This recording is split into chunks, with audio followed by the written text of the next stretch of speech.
into Giants Postgame Live, brought to you by Hackensack Meridian Health. Keep getting better. My name is Madelyn Burke, alongside Paul Dottino. And Paul, Giants flew across the pond all the way to Germany to face the Panthers in Week 10, falling to Carolina in overtime on a field goal. Tyrone Tracy fumbles on the opening play of overtime. The Panthers recover at the 23, and it was all over from there. A heartbreaking loss for these Giants. Yeah, it really is a gut punch, as the Giants have now lost 5 in a row. And you know, Madeline, the thing that really hurts is that Tyrone Tracy has been one of the most exciting rookies in the National Football League this year. You could make an argument that he was even going to give Malik Neighbors a run for his money as the best rookie on the Giants this season. I mean, today he had his third 100-yard game. And to have that guy be the one who fumbles the ball in overtime really hurts. You could see him with his head in his hands on the sideline. It's a tough play, a tough moment for the rookie. 103 yards and a touchdown on the day. But the Giants, you know, they did a lot to get themselves back in this game. They were trailing 10-0 at the half to a Panthers defense that hasn't been great this season. They kind of pulled it together in the second half, and especially down the stretch. Daniel Jones leads this team down the field, 5 straight completions, a field goal to tie it and send it into overtime, Paul. Yeah, you know, when you look at Jones's numbers in the second half, 13 of 20 for 119 yards, but I love the game-tying drive. You know, he's only got the 2-minute warning and no timeouts in his pocket, and he completes 8 of 11, which included a spike and a throwaway, Madeline. So really, 8 out of 9. That's how good Jones was as he tried to pull this game out of the quicksand, gets the Giants into field goal range where they could send it into overtime. They get the Gano field goal. But, you know, that terrific drive by Jones is going to get lost in the woods because ultimately the game turned out to be a loss. Absolutely. And the Gano field goal, 42-yarder, that was good. A great sign for Gano, who's making his first return to the field after missing several weeks on IR. Yeah, and, you know, the disappointing thing for Graham Gano is that he has been so outstanding for the Giants ever since he got here, and yet he also missed a 40-plus yard field goal earlier in the game. You don't want to say woulda, shoulda, what would have happened had he made that, but those are 3 points that they absolutely had to have. Giants failing twice in the red zone to come up with points. Not just not getting touchdowns, but not getting points. He misses the 1 field goal, and then, as you know, late in the fourth quarter, there was the interception as Tracy tried to get the ball on the left sideline. It was behind him. Bad throw by Jones, and Jewell comes up with the interception deep inside Carolina territory. 0 points on 2 trips inside the 20, and that's a heartbreaker. Heartbreaker indeed, and a lot of woulda, coulda, shoulda moments on both sides of the ball, Dots. I mean, when you look at the defensive side of the ball, you know, Chuba Hubbard, running back for Carolina, 153 yards and a touchdown on the day. The Panthers seem to be running through the Giants' defense a bit. Yeah, you know, it's very disappointing to see how this has continued to be a problem all year for the Giants. We talked to Shane Bowen, the defensive coordinator, this week, and Madeline, you know what he said to us? He goes, you know, for maybe 80-85% of the time, we're doing what we're supposed to do. But then in those handful of plays, we're giving up big explosives because we're either missing tackles, guys aren't doing their run fits right, guys are off balance, they're not technically wrapping up the way they're supposed to. Well, Chuba Hubbard took advantage of that an awful lot today. I believe he had like 3 25-plus yard runs, and one of them was for 24, but who's going to nitpick over a yard? Those explosive runs, that's going to give Bowen nightmares when he looks at the tape. Right, and you mentioned the defense kind of giving up some big chunk plays in moments. You look at the way that Bryce Young played, the Panthers quarterback. He's coming back as the starter after Andy Dalton was hurt. Now, for the first time in his career, back-to-back wins as a starter, and Bryce Young looked confident out there as well. He did throw a couple of really sharp passes that got them first downs, but ultimately, when the Giants go back and look at this game, it's going to be another one that they frittered away because they didn't make enough plays.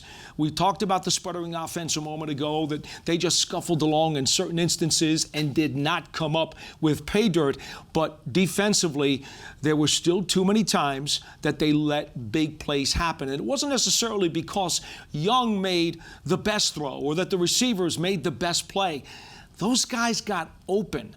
Now, were they busted coverages? I don't know that. Only the coaches know that. But there were certainly too many times when guys got free and made it easy for Young to get those completions. Right, and the Giants get their 5th straight loss heading into the bye in Week 11. A tough loss on the road in Germany. That's going to be a long flight home for this Giants team. We're going to continue to break down this game as the show rolls on. But first, Giants fans, want to remind you guys, it's Moody's. Decode risk, unlock opportunity. You can learn more at moodys.com. We've got more to come on the show after the break, but want to remind you as well that limited tickets are available for the remaining home games of the Giants season at MetLife Stadium. We've got head coach Brian Daboll heading to the podium after the break. Giants Postgame Live, more sound, reaction, analysis from Munich. Scan the QR code on your screen or visit giants.com/tickets to find your game and secure your seat.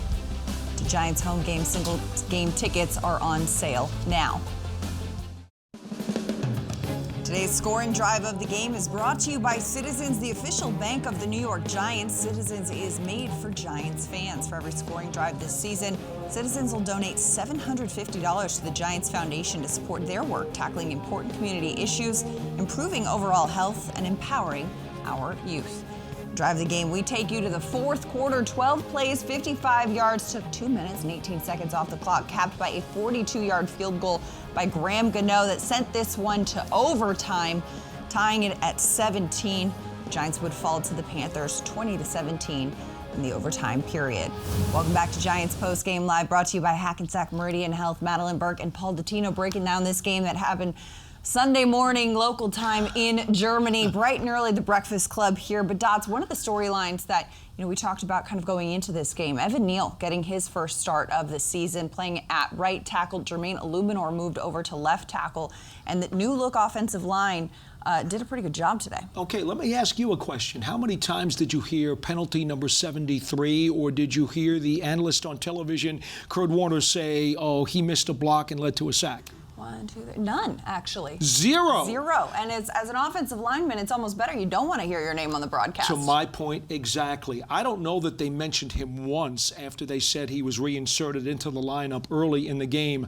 Evan Neal came to play today. This is a guy who, coming off of off-season ankle surgery, lost his job during training camp because Jermaine Illuminor was healthy. They plugged him in at right tackle.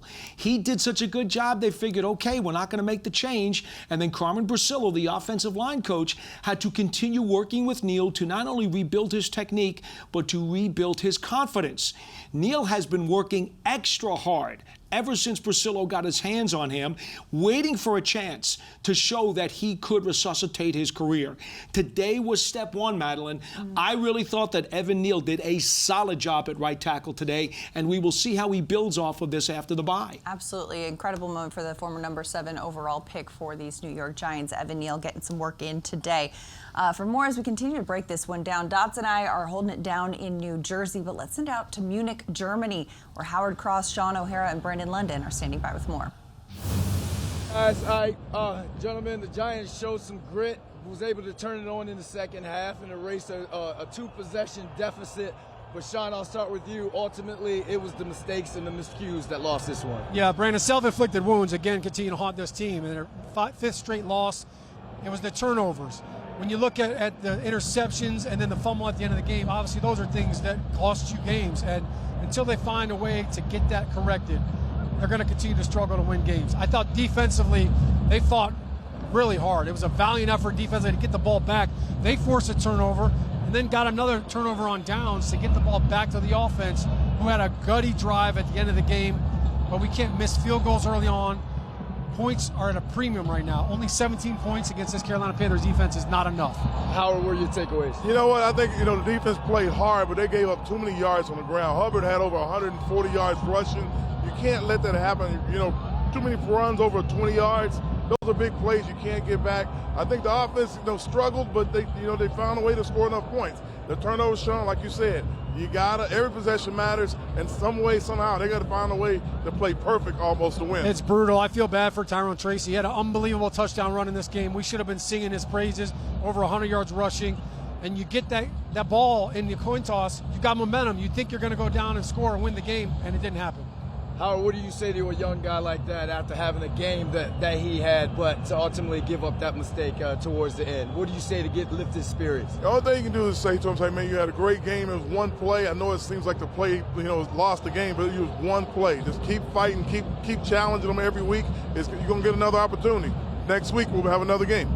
All right, well, that's a wrap from here in Munich. Back to you guys in the studio. Thanks so much, Brandon London, Sean O'Hara, and Howard Cross. Although one note, Howard, next week they will not have another game because the Giants are on a bye. But you know what? Details. Tyrone Tracy, I know, is heartbroken about that play.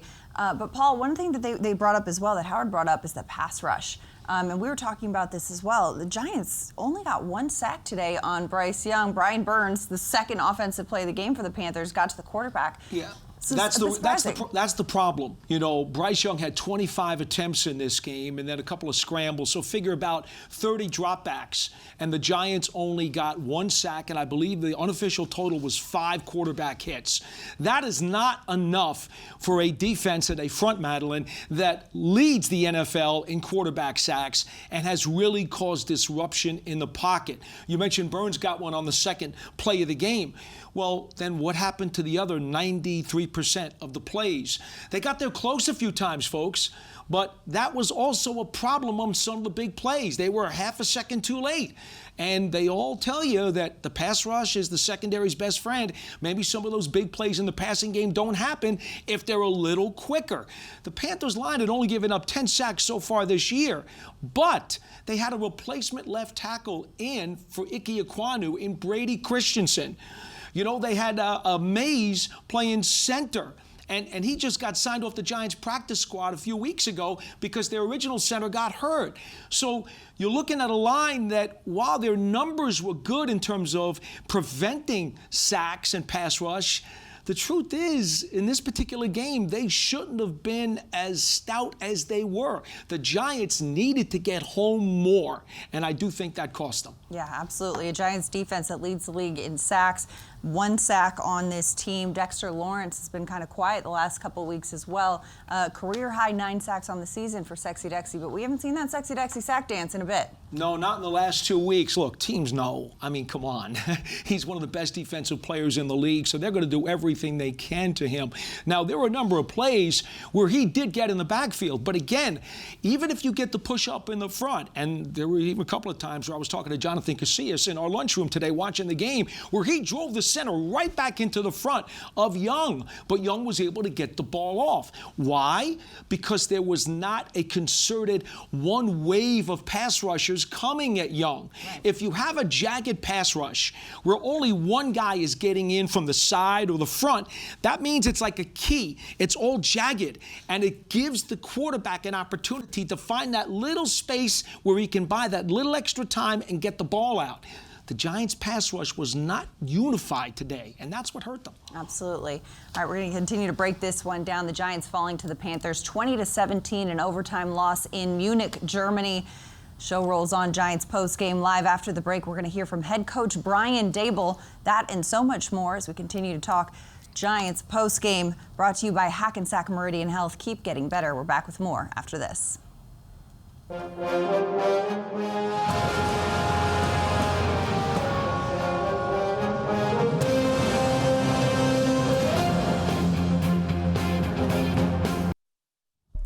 Giants fans, join the Giants Text Alert community for breaking news, sweepstakes, ticket offers, and important game day information. Just scan that QR code on your screen or text Giants to 201-636-1569 to get started today. Welcome back to Giants Postgame Live, brought to you by Hackensack Meridian Health. Madelyn, Burke, and Paul Dottino breaking down the Giants' 20-17 overtime loss to the Panthers in Germany. For more, let's send it out to head coach Brian Daboll at the podium in Munich. Have our bye week. We'll evaluate things in bye week, do the things we need to do. We'll practice a couple days next week, and evaluate everything.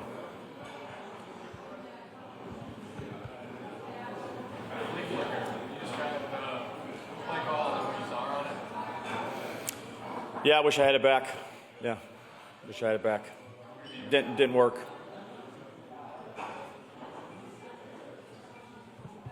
There were guys open though on the play. Yeah, I wish I would wish I had it back. Yeah, bad coaching. I'm sorry?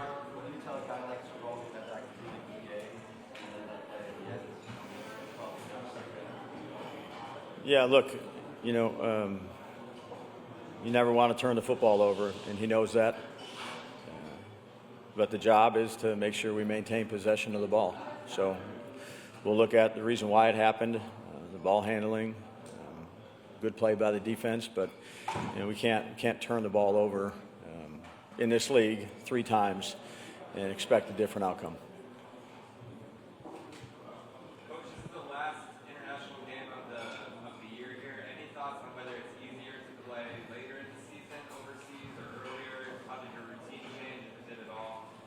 No, we had pretty much had a normal Friday and Saturday. Again, it was a great atmosphere. The people here were awesome. Just didn't get the outcome we want. Why do you think this season has gone the way it is? Yeah, I'm not going to reflect on the season. We just lost a tough game. Certain plays everybody would like to have back, and long trip back, and we'll have a bye week here and make the most of it. How concerned are you that it seems to be regressing, but your overall program rather than progress in your year in Meridian? Yeah, I'd say there's certain things we're doing better. The record isn't what it needs to be, but we'll go back, we'll evaluate, we'll do the things we need to do to finish up strong in the second half of the season. Brian, how do you feel, Grant keeps the field goal, get it in overtime, how did the field goal in overtime, and some momentum with that? Yeah, won the toss, came out and fumbled it on the first play. How did you think happened about today? Go back, watch the tape. I thought the line ran the ball well, protected well. Go back and evaluate it. Brian, on the pass, Tracy, that jump bobble, Yeah, the interception. was it a forced throw? How did you see it? No, they blitzed. He was throwing hot, and the guy made a good play. Should have caught it. Yeah, I'm going to go back and watch the tape. Do you need that throw out further in front of him there? Yeah, I'll go back and look at it. Again, 2 turnovers down in the red zone. We can't have those. Opening drive, what was the thought process? I guess the field goal there, potentially no field goal. It was like 15. Yeah, it was we had our line for the start of the game, and it was beyond the line. And that beginning was Clowney tips it. That did he tell you he didn't see him? He was trying. No, Clowney made a nice play. Batted the ball up. And, again, turning the ball over twice down in the red zone. Can't have that.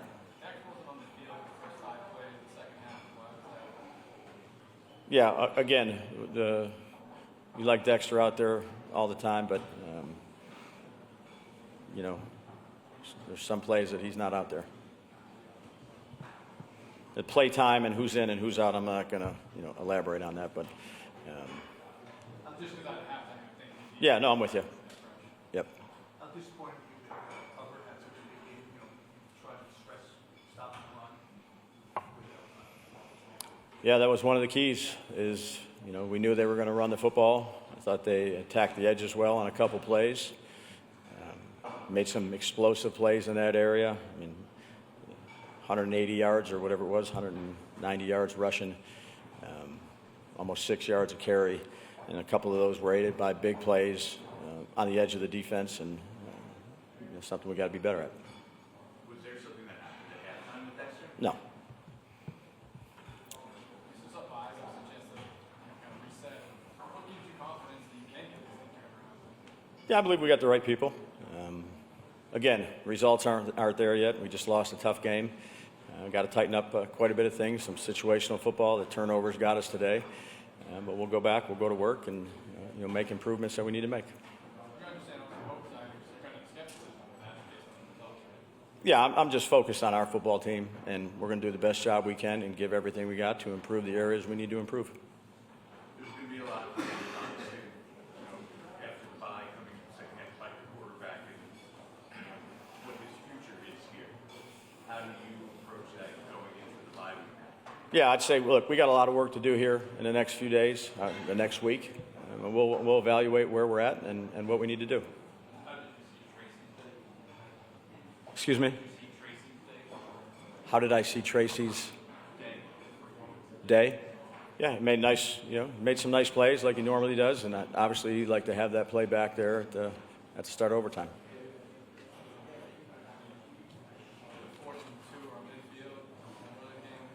One he fumbled, the returner fumbled. Yeah, he muffed it. yeah, just thought it was the right thing to do. Punt it. Anything else? How would you like the final judgment here? Yeah, like I said, we had a good trip here. I really appreciate all the people, whether it was the hotel, the police, the soccer club, very hospitable. It's not the result we wanted. That sound from head coach Brian Daboll is brought to you by your local Ford stores. Ford is proud to be the official truck of the New York Giants. Dots, when we listen to what coach had to say about this game, the 20-17 overtime loss to the Panthers. Turnovers, a point of emphasis. The Giants had 3 turnovers in this game. And when specifically asked about that flea flicker in the second quarter, Dave said, I wish I had it back. Yeah, with about 8 minutes left in the second quarter, the Giants are down 10-0. They take over at their own 24-yard line. Now, the reason that Daboll is maybe second-guessing himself, or certainly thinking that he wants to review that play again, because they start the drive with a 5-yard run from Tracy, an 11-yard run from Tracy, another 5-yard run from Tracy, then a 4-yard completion to Neighbors. So they've hit the Panthers with 3 successive good running plays, then a short pass, and you're thinking, well, it's 3rd and 1 at the Giants' own 49-yard line. More than likely, you're thinking, just get that first down, move the sticks. You're down 10-0, just try to get some flow going. And they try the flea flicker. And, of course, what happens? DJ Wanham, who just came off the PUP list for the Panthers. He was a pass rusher who had 8 sacks last year for the Vikings. He replaced Brian Burns in their lineup as their premier pass rusher. He comes off the PUP list just in time for this game. And he winds up coming up with the sack because a flea flicker takes longer to develop as the ball's being passed around back behind the line of scrimmage. And what happens? They get the sack. Wonham drills the quarterback, and as a result, the Giants are forced to punt. And then on the replay on the network television, it appeared as though Wan'Dale Robinson had room, was open, and was frustrated afterwards that the Giants just couldn't get the ball off.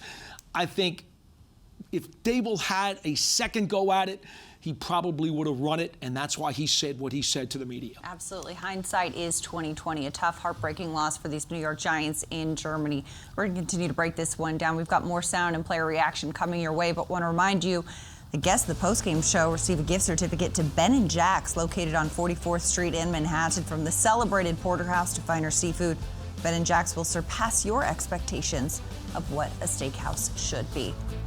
After the break, we're going to hear from quarterback Daniel Jones. That and more on Giants Postgame Live, brought to you by Hackensack Meridian Health.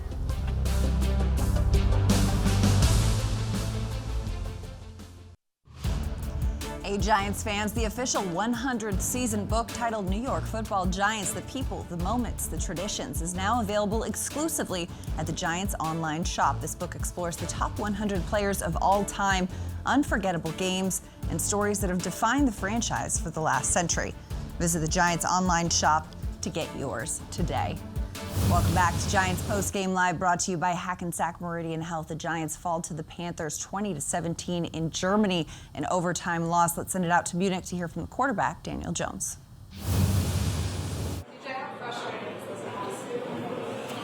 Yeah, it's very frustrating. Came up short, obviously hurt ourselves a lot. Turnovers were a critical factor in the game, so very frustrating. How do you evaluate your performance? Yeah, not good enough. Anytime you turn the ball over twice in the red zone, not good enough. Were there any conversations with people about potentially switching quarterback change? No. What do you tell Tracy after? He played a good game. Had some big-time runs for us. The touchdown was a big run. He's hard on himself and expects a lot. So I think you just pick him up and encourage him. Played a great game. He was big-time for us today. What's that? Look back, see what I need to do to improve. Focus on that. I'll be fine. I just got to focus on what I need to do and do it. How do you see the playoffs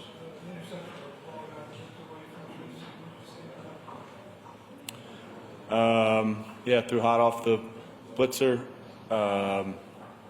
Go back and look at it. Probably need to put the ball in front more.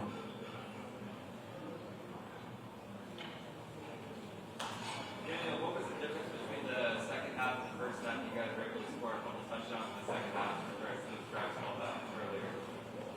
Well, obviously the turnover in the first half in the red zone hurt us. I don't know. I mean, I think we just caught more of a rhythm, started executing better, executed on third down better. We'll go back and look at the rest of it, but yeah, just we gotta get off to a faster start and stay on the field, sustain drives in the first half. Any more for Daniel? How would you like the unit experience? Yeah, I think it's a cool experience to be able to play over here. You know, it's a cool stadium. Crowd was good. Obviously, we got to play better. My question is not about today's game, but I was wondering how concerned, if at all, you are about brain disease in TV, and if you think the NFL is doing enough to raise awareness about the disease and improve player safety, especially when it comes to concussions and the brain damage to the brain. Yeah, I think the league's put a heavy emphasis on that in the last few years, and that's something, you know, you talk about a lot. You know, we've introduced the Guardian caps, and I think that's helped in practices. But yeah, certainly aware of it and try to educate yourself as best as possible. But everyone who plays understands the risks of playing. There's a study, among older players, and 1 in 3 players said that they suffer from CTE, according to them. So when you hear things like this, that 1 in 3 players could be affected by long-term effects, negative effects on your brain, is that something that makes you concerned personally? Do you think about that when you practice or when you play? Like I said, it's something we're certainly aware of as players, and yeah, so you think about it and certainly aware of it. So you got to do your best to, playing quarterback particularly, protect yourself when you're running and protect your head. But people understand the risk when they're playing and accept those when we're out there playing. As Giants quarterback Daniel Jones, as we take a look at his numbers today against the Panthers, 22 of 37 for 190 yards, no touchdowns, 2 interceptions, adding 26 yards and a touchdown rushing on 7 attempts as well. But of course, those 2 interceptions, pivotal. Paul, we heard Daniel Jones talking about that in his presser. You just can't turn the ball over. You can't waste possessions. Yeah, the 2 interceptions by Jones, we talked about the one near the end of the game a little while ago during the program, but then there was the earlier one. The Giants actually had 3 possessions. We could all talk about the red zone all we want, but they had 3 possessions at the 30-yard line or in. Remember, the red zone's the 20. We're going to talk from the 30-yard line or in, because that's where Gano misses a field goal with the line of scrimmage at the 29. Well, that's a very makeable field goal for almost anybody, and certainly Graham Gano. So in reality, you've got the missed field goal, you've got a tip pass by Clowney that gets intercepted in the first half off of Jones. Then you have the interception at the end in the fourth that we were talking about. So in reality, forget the red zone number. The Giants had the ball 3 times inside the opponent's 30-yard line. Let's not talk 20. Yeah. And they came up with 0 points on those 3 tries. And that's going to come back and bite you every single time. It's tough, especially going back to watch the play. The almost moments are the toughest ones to break down in this game. We're going to continue to break down this game, though, a 20-17 overtime loss to the Panthers in Munich. We've got more coming your way on the show, but Giants fans, limited tickets are available for the remaining home games at MetLife Stadium for the Giants' 100th season. Scan the QR code or visit giants.com/tickets to find your game and secure your seat and root on your Giants for the home stretch of the season. More to come here on Giants Postgame Live. Stay with us.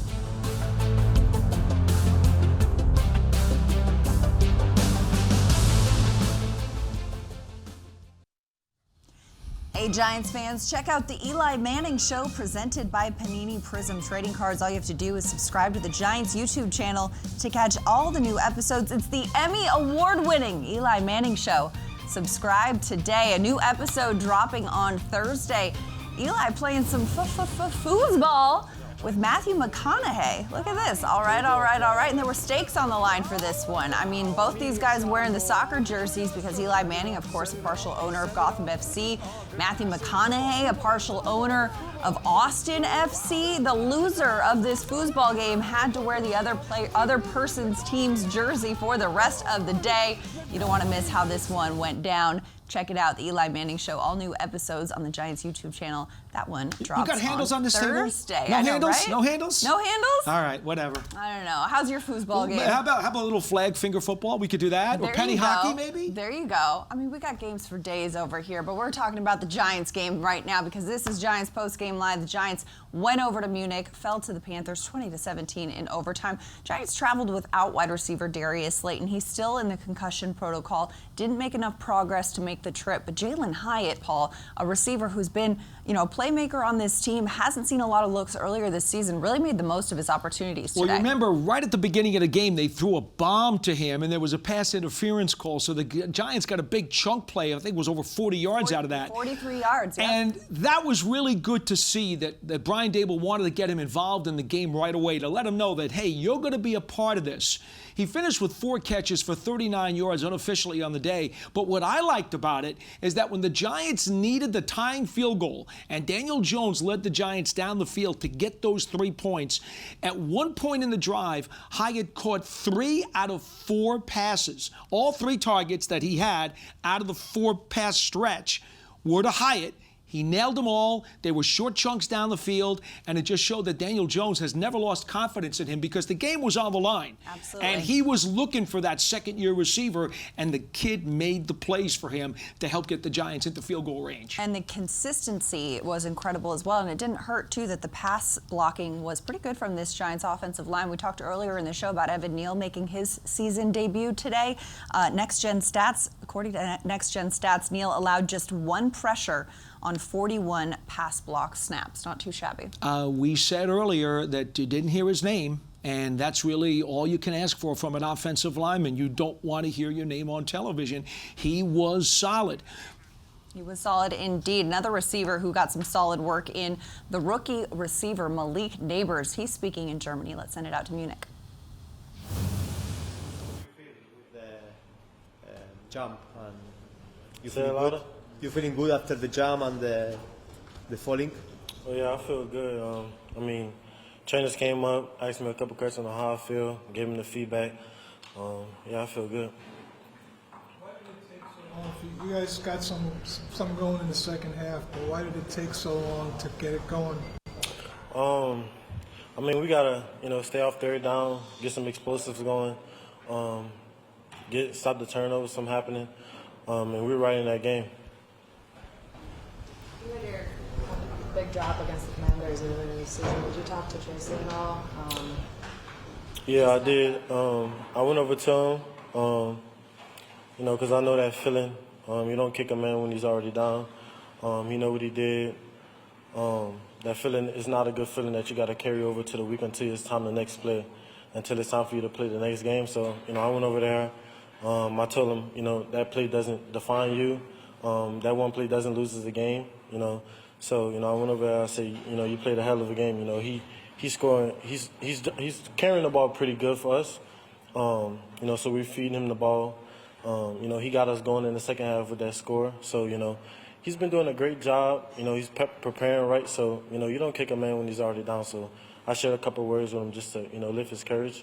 But, like I said, how many times people come up to you and tell you it's not your fault, you still got that feeling inside that, it's your fault. But like I told him, it's not his fault. Malik, when you guys finally got it to overtime, with that field goal, how confident were you that you guys would go down the field and score and end the game? I was very confident. I went up to Dave's, I said, if there's anybody to give the ball to when we get past and to score, I said, let it be me. I said, I'm going to put it on my back, whether anything goes right or wrong, I'm ready to take it all. So just put it on me.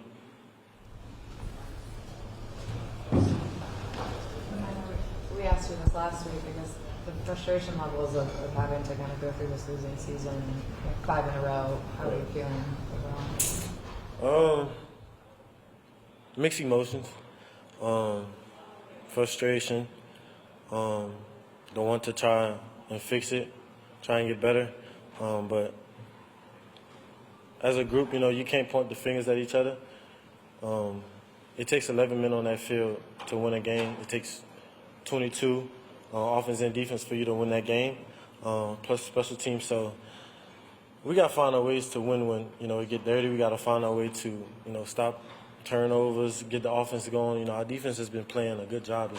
It's hard for our defense to keep going out there tired, trying to get stops, and our offense is not putting points up. So we got to do a better job of playing complementary football, doing good stuff on offense, doing good stuff on defense, and carrying each other, picking each other up. And that's how you lead. That's how you gain a team. That's how you gain a family. Is bye come at the time for you, do you think? It's good to just get your body back right. Look at the old film, see what we need to increase on, and that's really it. They took you in to get tested. They took you in to get tested for the concussion. Oh yeah, I got sent to the tent just to receive protocol about that. They saw me get up, grab my head, and they just wanted to make precautions to my safety. On that flea flicker, did you think you and/or Wandale, were open and that had a chance to be a big play? Yeah. When you look at it, you can see that we were open, but there's many things that's going on in Daniel's face that, us receivers don't see. We just out there running our route. We see that we open, but it's a lot of things going on in the backfield that, we don't know. You give the ball to the running back, defense collide down, so they're all blitzing. You flick it back, and it's just, us in coverage. But, it's a lot of things going on back there with Daniel. So, I asked him about it. He said, he couldn't see us. That's the play. As Giants rookie wide receiver Malik Neighbors, his numbers for the day: 6 receptions on 10 targets for 50 yards. Neighbors, really, it seems like, Dots, that teams are really zeroing in on the receivers. Clearly, Daniel Jones is #1 option out there. How have teams, especially these Carolina Panthers, been able to limit him? Well, they knew that they had J.C. Horn in their secondary, Madelyn, and coming into the game, he had the lowest completion percentage by opponents of any starting corner in the NFL at only 44%. He's got length, he's got great hip turn, and he's extremely sticky. He was on Neighbors for some of the game. Other parts, they zoned him and they used some brackets, some over and under coverage over the top. The bottom line was, as you saw, only a 19-yard catch was Neighbors' longest grab of the game. And the other thing is 6 catches for 50 yards. That's indicating he's also not getting a lot of explosive yak yardage after he gets the ball in his hands, which is what the Giants want him to do. I thought the Panthers did a very good job of containing him. Absolutely. Good job of containing him. It got the Panthers the win. Again, 20-17 is the score.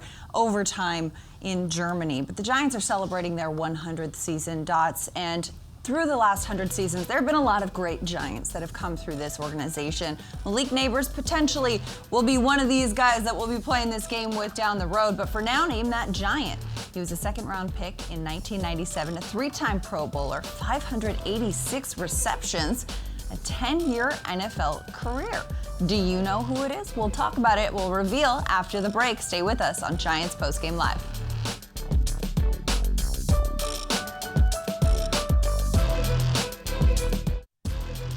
Welcome back to the show. We gave you the commercial break to ponder this one, but can you name that Giant? I'm here with Paul Dottino, the Palmanac, and I bet you can, Dots. What's your guess? A second-round draft pick? Well, I want to make something very clear. Our producer, Dan Cullinay, to use a John Madden term, he's using a little trickeration there. A little trickeration. We lost the graphic already. This New York Giant ran for over 10,000 yards in his career, and that would be running back Tiki Barber.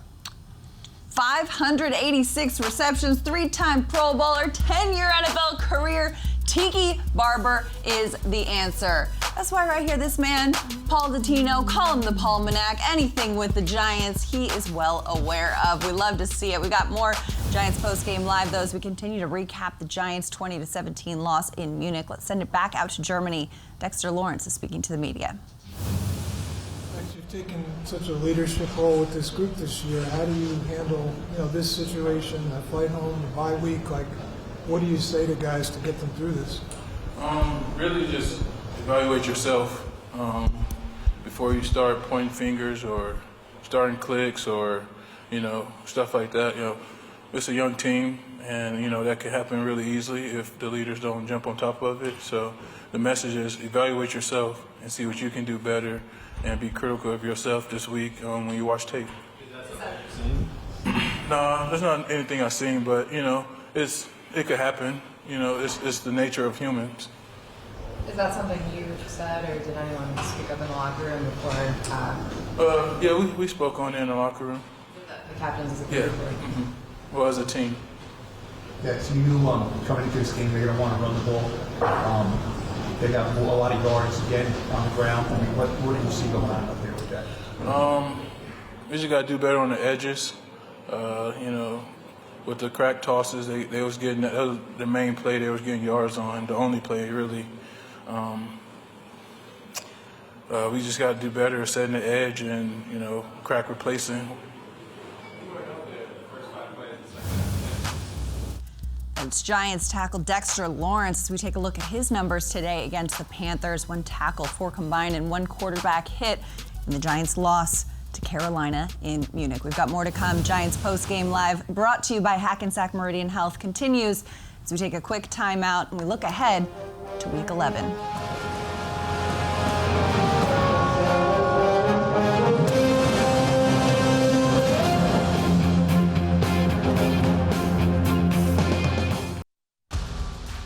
Turn the page to Week 11. The Giants are headed into a bye, but Week 12 is the next game back at MetLife Stadium, hosting the Tampa Bay Buccaneers Sunday, November 24th. 1 o'clock game, an afternoon matchup with Tampa, a team that has lost 3 straight, heading into their Week 10 game against San Francisco that is underway as we speak right now at time of the recording. But Dots, the storyline of this game, of course, the return of Sterling Shepard.